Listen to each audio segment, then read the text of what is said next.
Teman paham betul ya. Jadi bagaimana kita melihat ruang lingkup kajian linguistik ya. Kalau kita lihat ada secara mikro, kita pahami secara mikro atau secara struktural. Itu ada kajian fonologi, ada morfologi, ada sintaksis, ada analisis wacana dan juga semantik. Sedangkan secara makro kita paham betul bagaimana kolaborasi interdisipliner linguistik antara psikologi dengan linguistik jadi psikolinguistik, sosiologi dengan linguistik jadi sosiolinguistik. Lalu pragmatik ini pengembangan dari kontekstualnya. Linguistik forensik ini yang tentu saja akan berkaitan dengan penyelidik ya dalam bidang kajian-kajian tertentu sebagai staf ahli dalam bidang linguistik nanti akan berperan di dalamnya. Kemudian bisa juga kita lihat di dalamnya ada leksikografi. Nah, dalam konteks inilah sebenarnya bagaimana kita memahami bahasa itu sebagai alat komunikasi yang bisa dijadikan upaya untuk menyampaikan ide gagasan secara lisan dan tulis. Dan ini tentu saja akan menjadi dampak yang positif ketika kita kembangkan bagaimana pengembangan bahasa itu betul-betul mampu dilihat dari sisi struktural dan juga sisi fungsionalnya. Kalau kita lihat struktural berarti dari diadik, bentuk dan fungsi, ya bentuk dan fungsi. Tapi kalau dilihat dari fungsionalnya berarti triadik, bentuk, fungsi dan konteks. Sebagaimana saya katakan tadi, kalau kita bicara masalah pragmatik tentu kita akan bicara triadik, bentuk, fungsi dan konteks. Tapi kalau bicara masalah morfologi, kita berarti lihat pada diadik, bentuk dan fungsi. Maka disinilah kekuatan kita yang harus kita padukan agar nanti bisa melihat bagaimana mengenali kajian linguistik dengan cabang ilmu lain yang tentu saja bisa bersinergi dalam bidang sosiologi, psikologi, forensik, neurolinguistik, dan lain sebagainya. Ini semua akan menjadi salah satu bagian pengembangan diri kita untuk bisa melihat bahwa sebenarnya fungsi atau tujuan belajar bahasa itu tentu untuk memahami bahasa dan sastra Indonesia tentu saja secara umum, dan tentu saja mampu berbahasa dengan baik, benar, dan santun secara lisan dan tulis.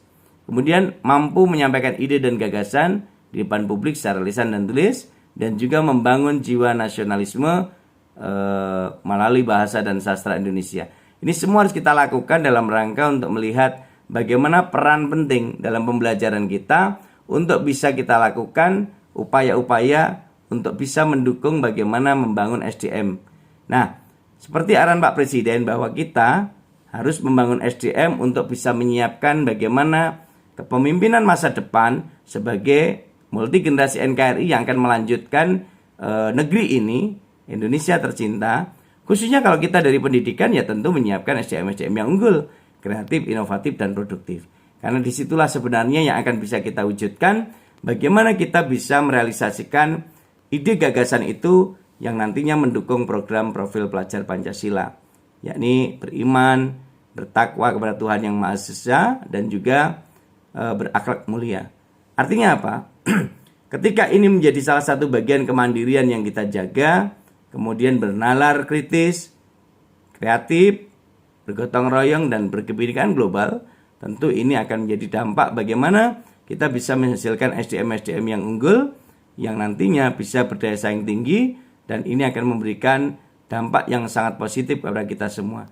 Dan tentu saja ini akan memberikan kontribusi nyata bagaimana kita bisa membekali mereka dengan keterampilan abad 21. Memiliki kompetensi hard skill, kompetensi soft skill yang tentu akan berdampak sangat banyak, dan ini akan memberikan kontribusi yang nyata pada kita semua. Nah, oleh karena itu tentu di era Merdeka Belajar Kampus Merdeka ada sekolah penggerak dan juga guru penggerak, kepala sekolah penggerak, semua bergerak, yang tidak bergerak mulai dimuseumkan. Maka teman-teman juga harus mulai bagaimana menggerakkan hati dan pikiran untuk betul-betul kreatif, inovatif, dan produktif. Karena disitulah yang nanti akan menggerakkan kita pada implementasi kurikulum merdeka yang akhirnya nanti memerdekakan siswa, memerdekakan gurunya, dan juga memerdekakan masyarakat agar betul-betul mau belajar dan membelajarkan diri sepanjang hayat. Dan itu tentu saja akan berdampak pada kehidupan kita, sehingga kita semua turut serta menjadi SDM-SDM yang unggul, kreatif, inovatif, dan produktif. Dan tentu saja itu akan memberikan kontribusi bagaimana kita bisa menjadi manusia-manusia hebat yang bermanfaat, menjadi manusia-manusia sejati yang selalu memotivasi dan menginspirasi, dan menjadi manusia-manusia bermartabat yang maslahat untuk umat. Sehingga semua akan terus berupaya berliterasi dengan Ratu Lisa, rajin menulis dan membaca untuk kemajuan dan kejayaan multi generasi Indonesia.